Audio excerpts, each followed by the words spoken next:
प्यारे बच्चों, आज हम विद्युत धारा के चुंबकीय प्रभाव पाठ को हम पढ़ रहे हैं। इस पाठ के बारे में हम पहले भी जान चुके हैं, काफ़ी हम पढ़ चुके हैं इसके बारे में। तो आज हम जो हैं पढ़ने जा रहे हैं इसके आगे की चीज़ें। जैसे आपने फ्लेमिंग के बाएं हाथ का नियम आप पढ़ चुके हैं, पिछली कक्षाओं में हम आपको ये बता चुके हैं। आगे देखें, आज हम आपको बता रहे हैं विद्युत चुंबकीय प्रेरण।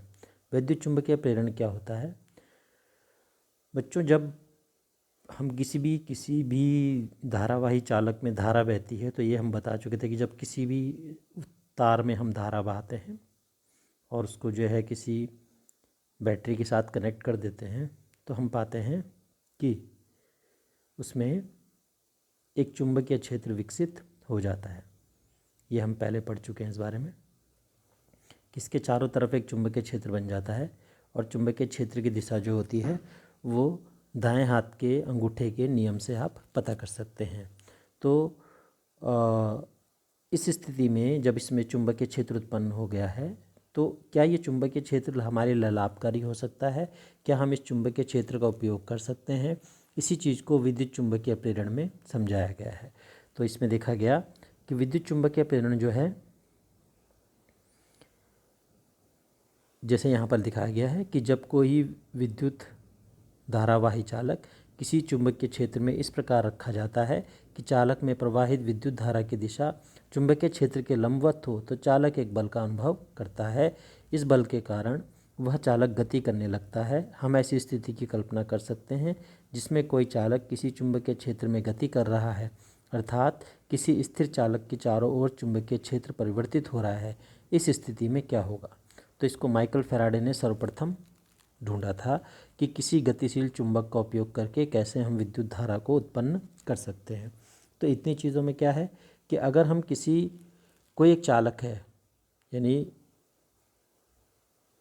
चुंबकीय क्षेत्र उसमें बह रहा है और चालक की दिशा उसके लंबवत हो, तो अगर चालक गति करने लगता है कुछ चुंबकीय बल के कारण, तो क्या ऐसा हो सकता है? नहीं हो सकता है। कोई विद्युत उत्पन्न उसमें होगा या नहीं होगा? माना हमने एक तार लिया और उसको हमने आगे प्लस माइनस टर्मिनल से जोड़ दिया और हम इसके बगल में एक मैग्नेट लेके आए। तो इस मैग्नेट को जब हमने आगे पीछे किया, ये मैग्नेट में आपको मालूम है एक नॉर्थ होता है एक साउथ होता है, और हमने इसके प्लस माइनस हटा दिए। प्लस माइनस न करके हमने मैग्नेट को आगे पीछे गति कराई। ये नॉर्थ पोल हो गया, ये साउथ पोल हो गया। हमने मैग्नेट को इसके आगे पीछे गति कराई। तो मैग्नेट के इस प्रकार गति करने से और ये जो धारावाही चालक है उसके 90 डिग्री पर होने से, यानी अगर कोई मैग्नेट ऐसे ऊपर को है नॉर्थ साउथ और धारावाही चालक इस दिशा में है, तो क्या उसमें कोई चुंबकीय क्षेत्र बनेगा? तो इस प्रकार गति कराने से, परस्पर गति कराने से, मैग्नेट की आगे पीछे गति कराने से क्या इस धारावाही चालक में या इस तार के टुकड़े में करंट बहने लगता है?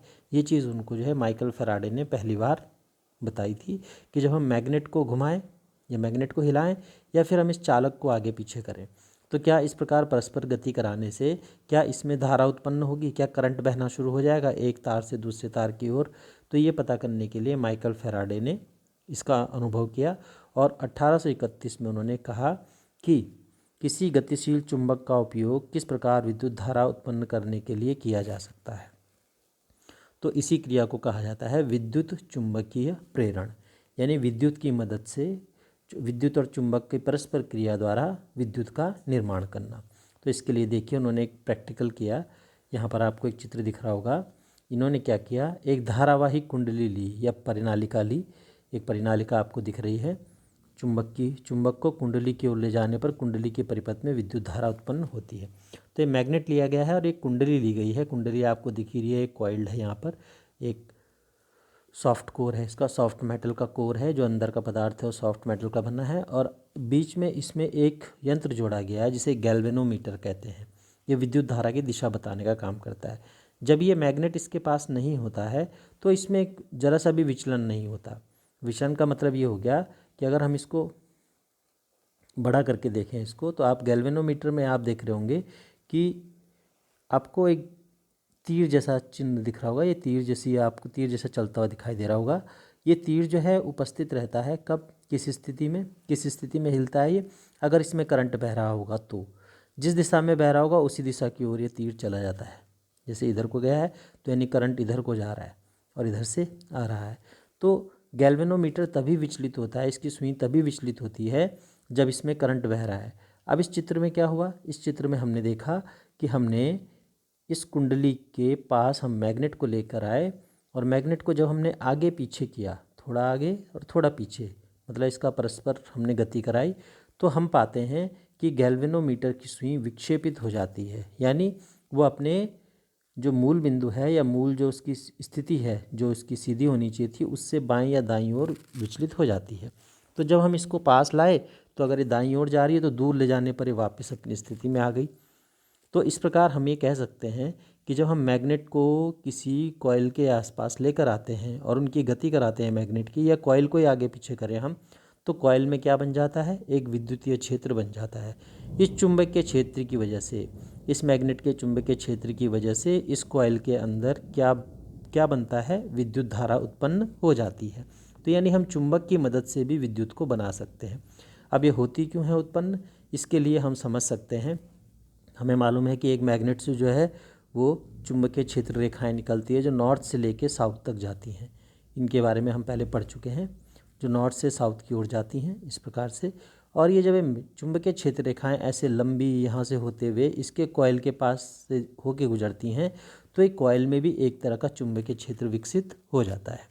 तो दो चुंबकीय क्षेत्र आपस में क्रिया करेंगे, या चुंबकीय क्षेत्र से हम जो इस चुंबकीय क्षेत्र के कारण इसमें भी एक चुंबकीय क्षेत्र विकसित होता है, जिसकी वजह से जब भी चुंबकीय क्षेत्र होगा तो विद्युत भी बनेगी अपने आप। तो विद्युत और इसके चुंबकीय क्षेत्र से, इस पुराने चुंबकीय क्षेत्र से नए कॉइल के अंदर एक नया चुंबकीय क्षेत्र विकसित हो जाता है और एक कॉइल के अंदर क्या दिखाई ले देना है आपको, इस कुंडली के अंदर करंट बहता हुआ दिखाई देता है। जबकि हमने इसको किसी भी प्रकार के सेल या विद्युत के स्रोत से नहीं जोड़ा है, फिर भी इसमें करंट बन गया। इसका मतलब ये है कि हम मैग्नेट की सहायता से करंट को जनरेट कर सकते हैं। यानी अगर हम किसी कॉइल में मैग्नेट को घुमाएं, आगे पीछे ले जाएं हम मैग्नेट को, तो एक कॉइल में क्या उत्पन्न हो जाएगा, एक चुंबकीय क्षेत्र के उत्पन्न होने के कारण एक विद्युतीय क्षेत्र भी उत्पन्न हो जाएगा। इसी प्रभाव को विद्युत चुंबकीय प्रेरण कहा जाता है। और इसको नापने के लिए कौन सी दिशा में जाएगा, इसके लिए जिस यंत्र का प्रयोग करते हैं जो विद्युत धारा की दिशा बताता है उसको हम गैल्वेनोमीटर कहते हैं। यहाँ पर आपको दिख रहा है, यदि आप चुंबक के दक्षिणी ध्रुव को कुंडली के बी सिरे की ओर गति कराते हैं तो गैल्वेनोमीटर में विक्षेपण पहली स्थिति जिसमें उत्तर ध्रुव का उपयोग किया गया था के विपरीत होगा। यानी अगर आप मैग्नेट उल्टा कर देंगे तो गति भी, आपके चुंबकीय क्षेत्र की गति भी अलग अलग दिखाए, मतलब उसमें विद्युत धारा उत्पन्न होने की जो दिशा होगी वो बदल जाएगी। जब कुंडली और चुंबक दोनों स्थिर होते हैं तो गैल्वेनोमीटर में कोई विक्षेपण नहीं होता, यानी जो गैल्वेनोमीटर हिलता नहीं है। ये तभी उत्पन्न होगा जब या तो कुंडली हिलेगी या चुंबक हिलेगा। तो कुंडली के सापेक्ष चुंबक की गति एक प्रेरित विभवांतर उत्पन्न करती है जिसके कारण परिपथ में प्रेरित विद्युत धारा बहती है। इस प्रकार उत्पन्न धारा को प्रेरित विद्युत धारा कहते हैं और इस घटना को हम कहते हैं विद्युत चुंबकीय प्रेरण। जैसे कि आपको दिख रहा है, गैल्वेनोमीटर क्या होता है, गैल्वेनोमीटर एक ऐसा उपकरण है जिसकी सहायता से हम किसी परिपथ में विद्युत धारा की दिशा को बता सकते हैं। इसमें विद्युत धारा की उपस्थिति का भी पता लगा सकते हैं। अगर किसी में विद्युत धारा शून्य है तो ये संकेतक शून्य के पैमाने के मध्य में रहेगा, जो आपको ये तीर दिख रहा है ये बीच में टिका रहेगा। और अगर शून्य चिन्ह से बाएं या दाईं ओर विक्षेपित हो जाता है तो इसका मतलब विद्युत धारा की दिशा वो बता रहा है।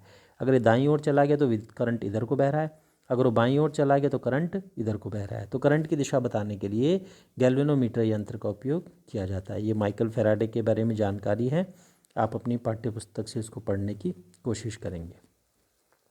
इसे हम विद्युत चुंबकीय प्रेरण कहते हैं। अब एक दूसरे उदाहरण द्वारा यहाँ पे दिखाया गया है कि दो कुंडलियाँ ली गई हैं, जैसे कि आपको चित्र में दिखाई दे रहा है, कुंडली नंबर 1, कुंडली नंबर 2। अब इस कुंडली में क्या है, एक कुंडली को आपने बैटरी से जोड़ा है, जरा आपको दिख रहा होगा एक कुंडली को बैटरी से जुड़ा हुआ, ये बैटरी आपको दिख रही है और ये आपको की भी दिख रही है।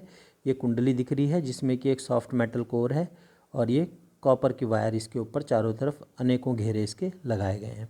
जब ये प्लस से माइनस की ओर करंट बहता है तो इस तरह इसका परिपथ पूरा होता है।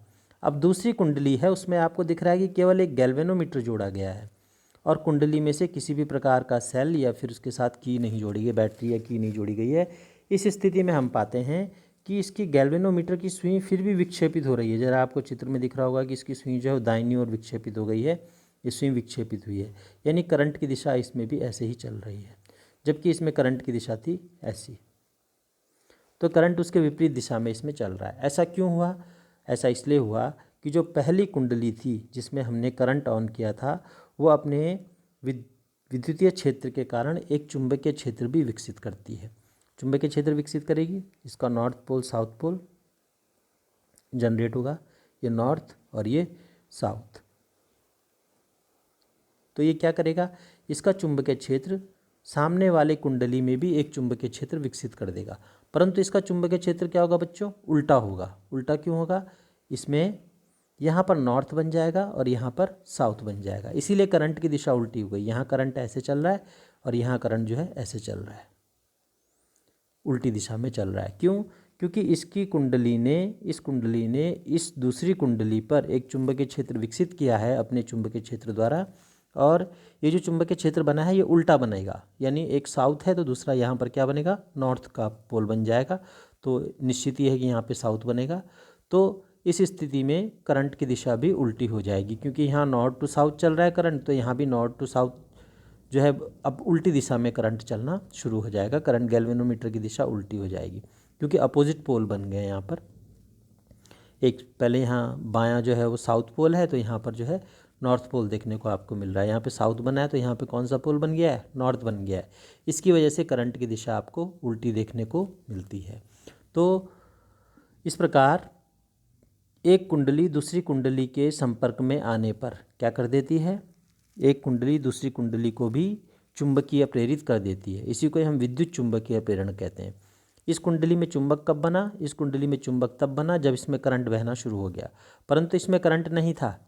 इसके बावजूद भी इसमें जो है करंट बहना, क्यों करंट बनने लगा? क्योंकि इसने अपना एक चुंबकीय क्षेत्र विकसित किया, और जिसकी वजह से सामने वाली दूसरी कुंडली पर भी एक चुंबकीय क्षेत्र विकसित हो गया और इसमें करंट बहने लग गया। तो इस प्रकार हमें जो है दिखता है कि जब एक कॉइल को जो चार्ज जो जिसके अंदर करंट बह रहा है दूसरी कॉइल के बगल में ले जाया जाता है जिसमें करंट नहीं बह रहा है, तो वो कॉइल भी करंट को उत्पन्न करने लगती है। तो चाहे मैग्नेट हो चाहे दो कॉइल हो, एक मैग्नेट और एक कॉइल हो, इस प्रकार हम विद्युत चुंबकीय प्रेरण के प्रभाव को देख सकते हैं। तो इस प्रकार जो कुंडली, इससे एक निष्कर्ष निकलता है, इन प्रेक्षणों से यह निष्कर्ष निकलता है कि जब भी कभी कुंडली एक में प्रवाहित विद्युत धारा के परिमाण में परिवर्तन होता है, अर्थात विद्युत धारा शुरू होती है समाप्त होती है, तो कुंडली दो में भी उसी तरह का विभवांतर उत्पन्न हो जाता है। कुंडली एक को प्राथमिक कुंडली कहते हैं और कुंडली दो को द्वितीयक कुंडली कहते हैं। जैसे ही प्रथम कुंडली में प्रवाहित विद्युत धारा में परिवर्तन होगा, उससे संबंधित चुंबकीय क्षेत्र परिवर्तित हो जाता है। इस प्रकार द्वितीयक के चारों ओर भी चुंबकीय क्षेत्र रेखाएं परिवर्तित होती हैं, अतः द्वितीय कुंडली में भी चुंबकीय क्षेत्र रेखाओं के परिवर्तन से उसमें विद्युत धारा उत्पन्न होने का कारण होता है। तो हम समझ गए कि पहली कुंडली के चुंबकीय क्षेत्र से दूसरी कुंडली में चुंबकीय क्षेत्र बन जाता है और फलस्वरूप उसमें जो है करंट बहने लगता है या उसमें एक प्रेरित विद्युत धारा उत्पन्न हो जाती है। वह प्रक्रम जिसके द्वारा किसी चालक के परिवर्ती चुंबकीय क्षेत्र के कारण अन्य चालक में विद्युत धारा बहती है, विद्युत चुंबकीय प्रेरण कहते हैं। यानी वह क्रिया, यह प्रोसेस जिसमें हम किसी चालक में चुंबकीय क्षेत्र का परिवर्तन करते हैं तो दूसरे में भी विद्युत धारा उत्पन्न हो जाती है, उसको हम चुंबकीय प्रेरण कहते हैं, विद्युत चुंबकीय प्रेरण कहते हैं। अब इसमें धारा कौन सी दिशा में चलेगी, इसको बताने के लिए जो नियम है उसे हम कहते हैं फ्लेमिंग के दाएं हाथ का नियम। जैसे कि आपको दिख रहा है फ्लेमिंग के दक्षिण हस्त नियम, ये बाएं हाथ के नियम जैसा ही है, जिसमें आपने अपनी उंगलियों को इस प्रकार फैलाया था कि वे परस्पर एक दूसरे के लंबवत रहें। जैसे कि आपको दिखा था यहाँ पर